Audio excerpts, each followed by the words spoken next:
Okay, so one day, just imagine the story takes place under the water. So think like Nemo, like, oh, hold on. And there's this little young fish, and he's swimming across and he's carefree. And above the water, there is a fisherman.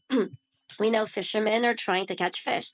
So the fisherman takes this big, juicy worm and he plops it onto the hook, onto the rail, and then he goes all the way down into the water. And you can't see the hook, right? You only can see the juicy worm.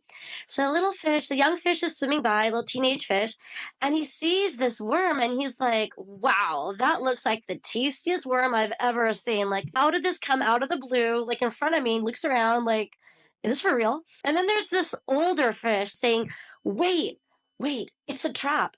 And the young fish is like, what are you talking about, a trap? If you take a nibble, there's a thing called a hook, and it's really, really sharp. If you take a bite, it's going to propel you into this thing called air, and you won't be able to breathe. And you're going to flap around. And when you look, you're going to see that thing called a fisherman. He's going to pull you in. He's going to rip you off of that hook, and he's going to throw you into something called a bucket, and he's going to take you home to something called wife. And this thing called a wife is going to take you and throw you onto a cutting board and take a thing called a knife and chop you into many pieces. And she's going to put something called a pan with hot boiling oil. And she's going to throw you in there and add some iftar desi masala. And she's going to cook you up. And then there's things called children, and they're really hungry and dirty. And they're going to sit at the table and they're going to chew you up with those 30 plus teeth each. And they're going to devour you. And they're going to throw your bones into this thing called a dog.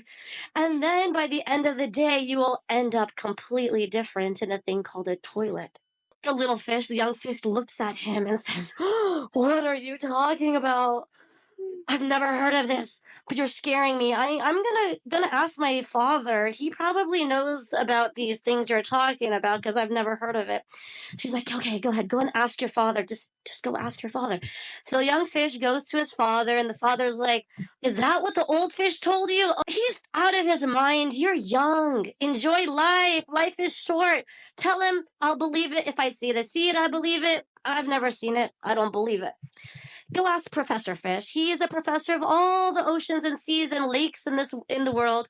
He would definitely know if there's something called these things, right?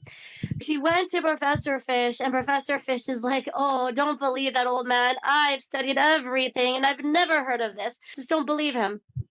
Enjoy the worm before someone else gets it. He's just jealous. He's old, and enjoy your life, right? You're young. So the young fish is like, feeling better now. I got it verified, right? So kind of look at your sources where you get verification. And then he goes back to the tasty worm and he's like, sorry, old fish. I spoke to my father and professor, and they say that, it's okay. What you're saying, they've never heard of. He's like, but I'm warning you. I'm warning you. So the little fish goes and he sees the worm. He's kind of doubtful. He takes a little nibble and he looks back and he's like, oh, nothing happened. So he takes another bite and then another bite. And then there's a little shake onto the fishing roll. All of a sudden, the little worm gets this thing called a hook thrust into his cheek, and he flies up into the air. He can't breathe. He starts flapping around. His eyes bulge out, and he sees a thing called a man, the thing called a bucket, and a thing called a dog, but it's too late. So not all stories have a happy ending, but it's an example for us that represents that the old fish. It's the prophets of Allah. They're saying, wait, there is an akhirah. Wait, there is judgment day. It's coming. It wasn't fair in this life, but it'll be fair on that day. Just have patience. There is something above this world. You can't see it with your eye, but it's real. The day of judgment is real. The nur, the radiance, is real. You can actually see nur. You can see it coming from the faces of the believers. You can see it. Take the advice of the prophets. Don't take it of just, the people that think they're experts, the atheists. Remember, the prophet's advice is real, and we're only going to see it when we die, because that's when the ghaib is opened. We believe we have iman bil ghaib, iman with the unseen. Right when a person's about to die, what do they see? The angel of death coming. The biggest, staunchest atheist will say, I believe in God, I believe in God. But it's too late, because why? The ghaib is now exposed. You're no longer believing in the unseen. You see it.